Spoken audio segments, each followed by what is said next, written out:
Hello' everyone, আসসালামু আলাইকুম। ৰাতিপুৱা উঠি আছিলোঁ, জেহৰুল আমাৰ ঘৰত আহিছে কাৰণ ভাইটি আজি যাবগৈ। তো ভাইটি ওলাই দিলে যাবলৈ, তো মা আব্বা আমি সকলোৱে আগবঢ়াই দিলোঁ ভাইটিক যাবলৈ। তাৰ পাছত ইভিনিং সময়ত ভাবি আহি গৈছে আমাৰ ঘৰত। তো ভাবিক লৈ গুচি গ'লোঁ অলপ চাপৰি ফালে ফুৰিবলৈ।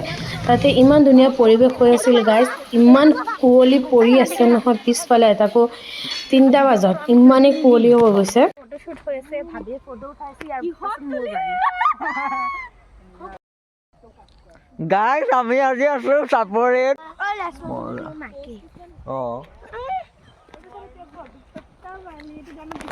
গাইজ এইফালে আকৌ চাওকচোন, আমাৰ নদীৰ ফালে পৰিৱেশটো ইমানেই ধুনীয়া হৈ আছে ন, কুঁৱলী কুঁৱলী হৈ আছে চাৰিওফালে। চাহ খাই আছে, প্লেট নাই নেকি? আমাৰ ভাবি, এয়া লাকি, আমাৰ চিম্পি। চাহ লৈ লৈছোঁ, এগ চপ, ডিম চপ, চিকেন চপ, চব লৈ। গাইজ এইফালে আকৌ নিমকি বনাই আছে সন্ধিয়া পৰত হোটেলৰ কাৰণে। তো এয়া দাদীয়ে বনাই আছে আৰু এইফালে মামীয়ে বহি আছে। চাওকচোন, অৰিঅ' আব্বা আহি যোৱাৰ লগে লগে আব্বা কিমান কথা বিচাৰ দিয়ে নহয়, আমি কি কি কৰিছোঁ গোটেই দিনটো বিচাৰ দি থাকে।